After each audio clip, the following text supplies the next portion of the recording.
और गोपाल खेमका हत्याकांड से जुड़ी एक बड़ी खबर इस वक्त मिल रही है। आरोपी विकास उर्फ राजा एनकाउंटर में ढेर हुआ। दबिश के दौरान एसटीएफ पर विकास ने फायरिंग की थी। जवाबी फायरिंग में आरोपी विकास उर्फ राजा मारा गया। आरोपी विकास ने शूटर को हथियार दिए थे। दबिश के दौरान एसटीएफ पर विकास ने की थी फायरिंग। खेमका हत्याकांड को लेकर यह बड़ा अपडेट है। जवाबी फायरिंग में आरोपी विकास उर्फ राजा मारा गया। इससे पहले उमेश की गिरफ्तारी हुई थी। उमेश से लगातार पूछताछ चल रही है। आपको याद होगा गोपाल खेमका को लेकर एक बड़ी जानकारी निकल के सामने आई थी कि 20 दिसंबर 2018 को बेटे गुंजन की हत्या भी इसी तरीके से की गई थी और अब पिता व्यवसायी गोपाल खेमका की हत्या भी कर दी गई। ये अब दो तस्वीर आपके सामने। ये वो जगह है जहां पर एनकाउंटर किया गया, जो एनकाउंटर में ढेर हुआ है राजा विकास उर्फ राजा। ये उस जगह की तस्वीरें हैं। दबिश के दौरान एसटीएफ पर विकास ने फायरिंग की थी, जिसके बाद जवाबी कार्रवाई में आरोपी विकास उर्फ राजा ढेर हुआ। गोपाल खेमका हत्याकांड से जुड़ी ये बड़ी खबर और तस्वीरें इस वक्त आपको दिखा रहे हैं। ये लोकेशन दरअसल एनकाउंटर वाली लोकेशन है और यही ये ईंट का भट्टा नजर आ रहा है जहां पर पुलिस की मुठभेड़ हुई और इसी दौरान में राजा ढेर हुआ। राजा ने पुलिस के ऊपर फायर किया। जवाबी कार्रवाई में राजा ढेर हुआ। आरोपी विकास उर्फ राजा एनकाउंटर में मारा गया है। दबिश के दौरान एसटीएफ पर विकास ने फायरिंग की थी। सर्वेश मेरे साथ इस वक्त हैं। सर्वेश, ज्यादा जानकारी चाहेंगे आपसे। पूजा, देखिए, रात को 2:45 बजे की घटना है और 2:45 में पुलिस और एसटीएफ की टीम उमेश की निशानदेही पर विकास को गिरफ्तार करने और विकास उर्फ राजा को गिरफ्तार करने के लिए माल सलामी गई थी। पटना सिटी का माल सलामी का इलाका है, गंगा घाट का किनारा है, जहां पे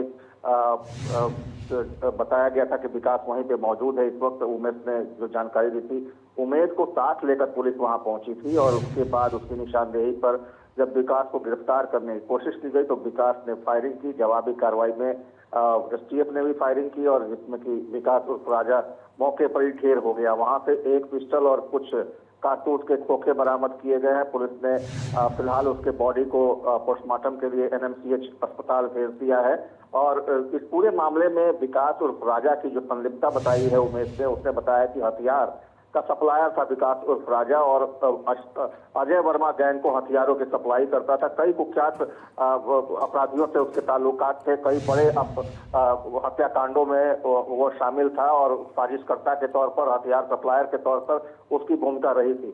तो उमेश की निशानदेही पर उसको पुलिस ने उसको गिरफ्तार करने की कोशिश की, जिसमें कि जवाबी दोनों तरफ से मुठभेड़ हुआ। मुठभेड़ में जवाबी कार्रवाई में विकास उर्फ राजा मारा गया है। फिलहाल पुलिस पूरे मामले की तहकीकात कर रही है और इसमें 2 अन्य लोगों की भी गिरफ्तारी हुई है।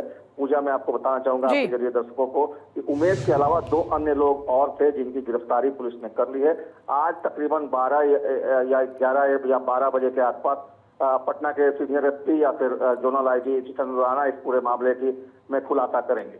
पूजा, मतलब अब तक 3 गिरफ्तारी हो चुकी हैं, एक अपराधी एनकाउंटर में मारा गया है। इस पूरे मामले में अब तक कार्रवाई के तौर पर ये भी नजर आता है।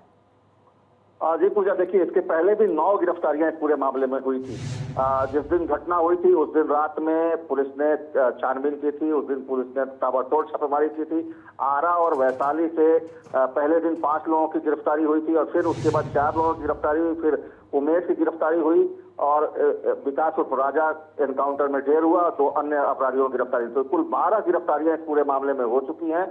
3 जो है जिसमें उमेश और 2 अन्य लोग हैं वो इस हत्याकांड में सीधे तौर पे वो शामिल थे। उमेश शूटर था, बाकी 2 जो उसके अन्य सहयोगी थे उन्होंने लाइनर की भूमिका निभाई थी। विकास उर्फ राजा हथियार सप्लायर था जिसको एनकाउंटर में पुलिस ने मार गिराया है। बाकी अन्य जो 9 लोग हैं उनके बारे में बताया जा रहा है कि उन लोगों ने साजिश के तौर पे उनकी पहचान बताई गई है। कल जो उदयगिरी अपार्टमेंट में पुलिस ने छापेमारी की थी वहां से 2 लोगों को पुलिस ने उठाया था। तो इस तरीके से देखिए तो कुल 12 गिरफ्तारियां अभी तक हुई हैं और एक अपराधी इसमें ढेर हुआ है। पूजा, एक अपराधी ढेर हुआ। इन लोगों की क्राइम कुंडली क्या कहती है? देखिए पूजा, क्राइम कुंडली इनकी बड़ी लंबी चौड़ी है। अजय वर्मा गैंग अपने आप में ही बहुत बड़ा नाम है बिहार के लिए, या यूं कह लें दिल्ली तक उसका रुतबा था, दिल्ली तक उसका कुनबा फैला हुआ था। वो वैसा अपराधी अजय वर्मा है जो दिल्ली में उसने मुनीर की हत्या करवाई थी और वीडियो कॉल पे वो हत्याकांड को देख रहा था। तो अजय वर्मा इकलौता ऐसा शख्स है जो हत्याएं कराता था और वीडियो कॉल पे खुद रहता था और वीडियो कॉल पे उन हत्याओं को देखता भी था। तो इस तरह का अपराधी था और कई आपराधिक घटनाओं में वो शामिल था। बीती 24 जून को पुलिस ने उसको पटना में मालधारामी इलाके से ही उसको गिरफ्तार किया था। वहां पे हथियारों के साथ उसकी गिरफ्तारी हुई थी। कुछ ही दिन पहले वो जेल से छूट कर आया था और उसके गैंग में बहुत सारे लोग शामिल थे। ये तमाम जो कुल 12 लोगों की गिरफ्तारियां हुई हैं, ये सारे तो इस गैंग का और ये गोपाल खेमका का क्या कनेक्शन है?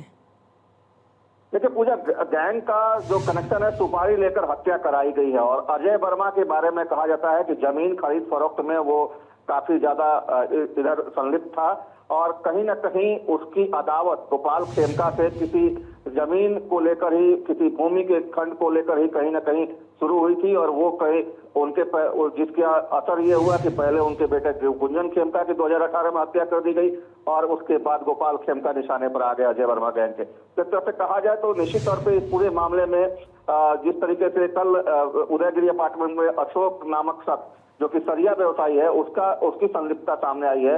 माना यह जा रहा कि अशोक जो सरिया व्यवसायी है, जिसकी कल उदयगिरी अपार्टमेंट से गिरफ्तारी हुई है, उसने हत्या कराई है। उसने सुपारी दी थी अजय वर्मा गैंग को और अजय वर्मा गैंग पहले से ही खार खाया हुआ था गोपाल खेमका से, क्योंकि रंगदारी मांगने वो वसूलता था और रंगदारी नहीं मिलने पर वो सीधे हत्याएं करता था। तो गोपाल खेमका भी उसके निशाने पर थे, कहीं ना कहीं जमीन को लेकर या फिर रंगदारी को लेकर। और जब उसको सुपारी दी अशोक गुप्ता ने, तो उसके बाद उसने इस हत्याकांड को अंजाम दिया। तो सीधे कनेक्शन यही दिखता है। ऐसे में तो ये परिवार के लिए एक बड़ा खतरा है। पहले एक बेटे की जान जाती है, पिता की जान जाती है, घर में और भी लोग हैं।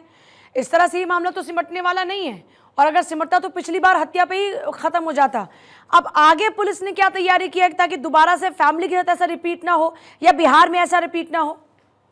देखिए, गोपाल खेमका के परिवार को सुरक्षा मुहैया करा दी गई है। वहां पे 2 गनर, उनके बेटे, जो छोटे बेटे जो बचे हुए हैं, उनको सुरक्षा मुहैया करा दी गई है। इसके अलावा पुलिस की गश्त उस इलाके में बढ़ा दी गई है।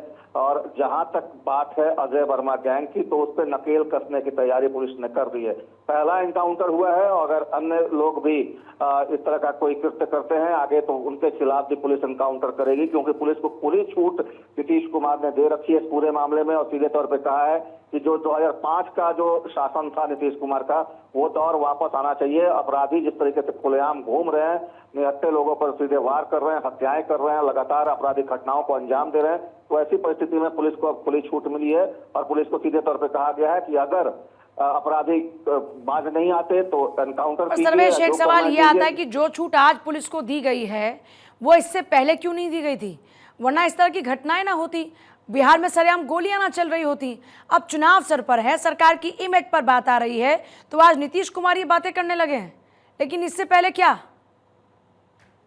बिल्कुल पूजा, देखिए जब घटनाएं होती हैं, जब पानी सर से ऊपर गुजरता है, तभी पुलिस को छूट दी जाती है। ये बहुत गौर करने वाली बात है। जब विपक्ष इस बात को लेकर हवा देने लगा, नीतीश कुमार पे तमाम तरह की उंगलियां उठने लगी, तब नीतीश कुमार ने इस तरह की छूट पुलिस को दी है। अगर ये कार्रवाई पहले की गई होती तो निश्चित तौर पे इतनी बड़ी घटनाएं बिहार में देखने को नहीं मिलती। सारे लोग अब यही बात कर रहे हैं कि आखिर जिस तरीके से अब एक्शन लिया जा रहा है, ये एक्शन अगर पहले लिया गया होता तो इतनी बड़ी घटनाएं बिहार में नहीं होती और बिहार में कानून का राज स्थापित होता। निश्चित तौर पर देखिए, घटनाओं से ही लोगों को सीख मिलती है। और एक बार फिर से देखा जाए तो बिहार में घटनाएं हुई हैं और उसके बाद नीतीश कुमार को सीख मिली है, जिसकी वजह से वो अब इस तरह की बातें कर रहे हैं। अब देखने वाली बात होगी कि अपराधियों में कितना खौफ पैदा कर पाती है नीतीश कुमार की पुलिस। लोगों में ये कितना भरोसा पैदा कर पाएगा, ये भी एक बड़ा सवाल है। अभी लोगों के क्या कुछ रिएक्शंस आ रहे हैं? देखिए, पहले से ही गोपाल खेमका के परिवार वालों की मांग थी कि जिन्होंने भी मारा है, जो भी हत्याकांड में शामिल है, उनका एनकाउंटर हो। पुलिस ने पहला एनकाउंटर किया है। निश्चित तौर पे लोगों का भरोसा धीरे धीरे पुलिस पे होने लगा है, लेकिन यह काफी नहीं है। सीधे तौर पे अगर कहा जाए तो लोगों का कहना है कि उमेश यादव या अजय वर्मा, जिन लोगों ने इस हत्याकांड को अंजाम दिया है, जो शूटर है उमेश यादव, उसको भी इनकाउंटर में मार गिराया गया, उसकी भी डिमांड पब्लिक कर रही है। और तमाम लोग जो गोपाल खेमका परिजन है वो भी कर रहे हैं। अब देखने वाली बात होगी कि पुलिस इस पूरे मामले में क्या एक्शन लेती है और आगे क्या होता है। तो अभी तो तमाम चीजें जो है उसके मुताबिक यही कहा जा सकता है कि पुलिस अपनी तरफ से जो कार्रवाई करना चाहती थी उसने किया है। और फिलहाल अभी उमेश यादव की गिरफ्तारी हुई है, उससे पूछताछ कल की गई है, उसकी निशानदेही पे और भी गिरफ्तारियां हुई हैं। आगे देखिए क्या कुछ होता है जी। अगर पुलिस के सामने कुछ इस तरह के चैलेंजेस आते हैं, पुलिस पे अगर गोलियां चलती हैं तो निश्चित तरह पुलिस जवाबी कार्रवाई करेगी और उसमें और भी अपराधी मारे जा सकते हैं। बहुत शुक्रिया। और भी अपराधी मारे जा सकते हैं और कानून का इकबाल बुलंद होना चाहिए, अपराधियों में कानून का खौफ होना ही चाहिए और शायद इस तरह की कार्रवाई से बिहार में फिर से कानून का राज वापस आए, ऐसी उम्मीद जनता कर रही है।